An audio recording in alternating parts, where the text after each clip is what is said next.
आदाब,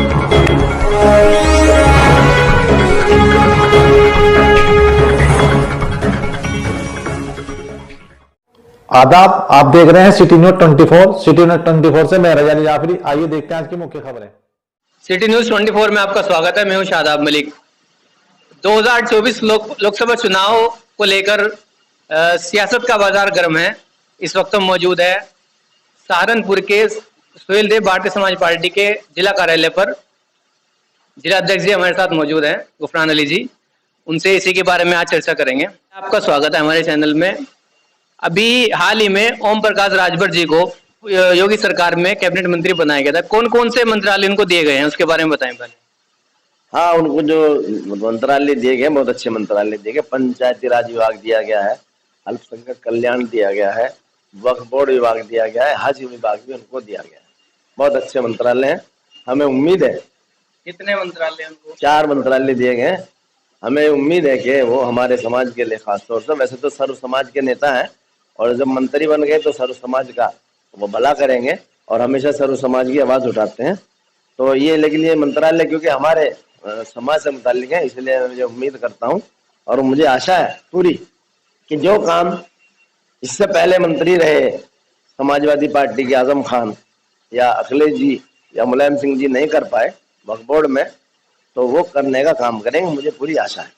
अच्छा, क्या वजह रही जो मंत्रालय भी आपने बताए हैं ओम प्रकाश राजभर जी को दिए गए हैं, वो मंत्रालय समाजवादी सरकार में जो है आजम खान साहब के पास थे, वही मंत्रालय ओम प्रकाश राजभर जी को दिए गए हैं? ऐसा क्यों, क्या वजह है इसके पीछे हो सकती है? खैर वजह जो भी हो, किसी ना किसी को तो देना ही है। ये सूझबूझ वाले मंत्री हैं और हर समाज के लिए बात करने वाले हैं, तो इसलिए उनको दिया गया। और मुझे आशा है कि जो काम आजम खान जी को नहीं करने दिए समाजवादी पार्टी की सरकार के समय, विशेष रूप से 1993 का वो जो सुप्रीम कोर्ट का ऑर्डर है जिसके तहत वक्फ बोर्ड से मस्जिद के इमामों को तनख्वाह दी जाती है और दी जा रही है, हिंदुस्तान के 13 स्टेट में दी जा रही है, केवल यूपी में नहीं दी जा रही। यूपी में लागू नहीं कर पाए, जबकि 4 बार मुलायम सिंह की सरकार रही, अखिलेश भी रहे और मंत्री रहे आजम खान जैसे मिनिस्टर। मस्जिद के इमामों को तनख्वाह आज तक उत्तर प्रदेश के अंदर नहीं दी गई। पंजाब में दी जा रही है, हरियाणा में दी जा रही है, हिमाचल में दी जा रही है, उत्तराखंड में दी जा रही है, राजस्थान में दी जा रही है, दिल्ली में दी जा रही है, इवन गुजरात जैसे स्टेट में भी दी जा रही है और केवल उत्तर प्रदेश के अंदर नहीं दी जा रही है। मैं आशा करता हूं, मुझे पूरी उम्मीद है इंशाल्लाह कि ओम प्रकाश राजभर जी उस जो सुप्रीम कोर्ट का ऑर्डर है उसके तहत उस पर कुछ ना कुछ गौर फिक्र करने का काम करेंगे। हम उन्हें बताएंगे। अभी तो उनको मिला है चार्ज, आचार संहिता लगी है, आचार संहिता के बाद उनको पूरा बताया जाएगा। पूरे इसके लिए एक संगठन काम कर रहा है, ऑल इंडिया जमीयतुल हुफ़ाज़ व मदारिस दीनिया के नाम से। मैं भी उसका हिस्सा हूँ। 2014 में मुलायम सिंह जी और आजम खान जी एक साथ बैठे थे, उनको मेमोरेंडम देने का काम किया था। कई बार हम उनसे मिले, आशू मलिक जी को इस संबंध में हमने उनके घर पर जाके दिया। आशू मलिक भी उस टाइम समाजवादी का एक हिस्सा हुआ करते थे, तो नहीं उस पर कोई उन्होंने ध्यान नहीं दिया। अच्छा, 7 साल से जो है आप भी सरकार में हैं, भाजपा के सहयोगी पार्टी हैं आप भी, तो कहीं ऐसा तो नहीं है इलेक्शन के बाद फिर से ये जो अभी आपने जो बात बताई है मस्जिद के इमामों को तनख्वाह देने वाली उत्तर प्रदेश में 7 साल से योगी सरकार है, वो अब तक नहीं दे पाए, तो कहीं ऐसा तो नहीं 2024 लोकसभा चुनाव टलने के बाद फिर ये मामला दब जाए? नहीं, भी तो लागू नहीं हुआ, ये उत्तर प्रदेश के अंदर तो लागू नहीं हुआ, पहले तो लागू होगा। सुप्रीम कोर्ट का ऑर्डर है, वो तो सरकार के ऊपर स्टेट गवर्नमेंट के ऊपर होता है कि उसके साधन इकट्ठा करें। साधन होगा तो देंगे, साधन बहुत है, उसको इकट्ठा करने की जरूरत है। ये करोड़ों रुपए की जमीन है, अरबों रुपए की जो जमीन है, लाखों रुपए में लीज पे दे रखी है।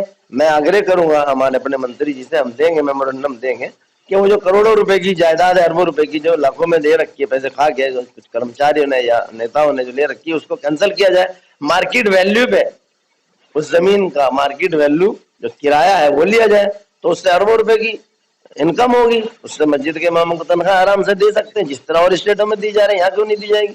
अच्छा, अभी कुछ दिन पहले से सुन रहे हैं कि ओम प्रकाश राजभर जी बार बार ऐलान करते हैं कि आज उन्हें मंत्री बनाया जाएगा, फला तारीख ने मंत्री बनाया जाएगा, लेकिन वो बात चलती रही और चुनाव से एन पहले उनको मंत्रालय दिए गए हैं कहीं ऐसा तो नहीं है कि चुनावी मामला हो और उनकी जो बिरादरी है उसके वोट जो है बटोरने के लिए उन्हें मंत्री बनाया गया हो? नहीं नहीं, ऐसा तो कुछ नहीं है। वो तो ओम प्रकाश राजभर जी जहाँ है, ओम प्रकाश राजभर जी बहुत दिन पहले एनडीए गठबंधन में आ गए थे, और उस बीच में बहुत सारे राज्यसभा चुनाव थे, एमएलसी चुनाव थे, जो कई मंत्री बने हैं उनको एमएलसी भी बनाया गया है।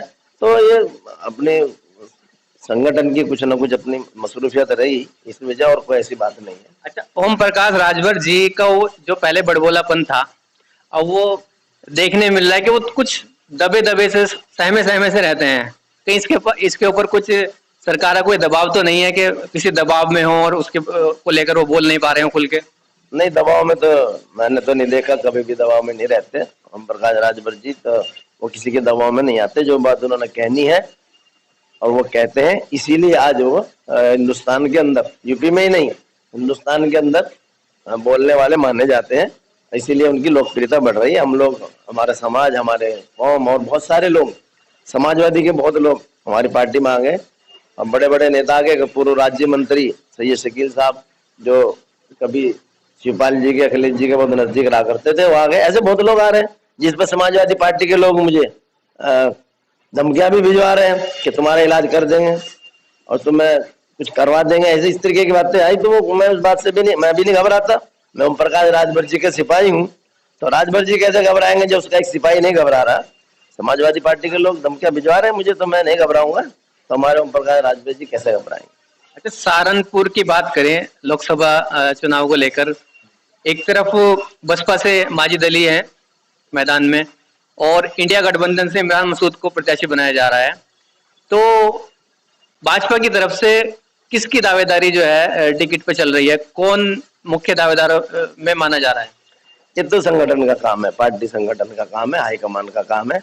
वो जो भी भेजेंगे हम उसमें। चुनाव कैसा रहेगा, मुश्किल है आसान? नहीं नहीं, आसान रहेगा, दुबारा मुकाबला होगा, बीजेपी आराम से जीतेगी। ये थे भारतीय सुहेलदेव समाज पार्टी के जिला अध्यक्ष। अब देखना होगा कि 2024 में सहारनपुर लोकसभा सीट पर ये भाजपा के अपने सहयोगी पार्टी के कैंडिडेट को कितने वोट दिला पाते हैं, मुस्लिम समाज के भी और अदर के भी। कैमरामैन शाहरुख के साथ मैं शादाब मलिक, सिटी न्यूज़ 24। दिन भर की ताजा खबर देखने के लिए हमारे चैनल को लाइक करें, सब्सक्राइब करें, बेल आइकन को प्रेस करें।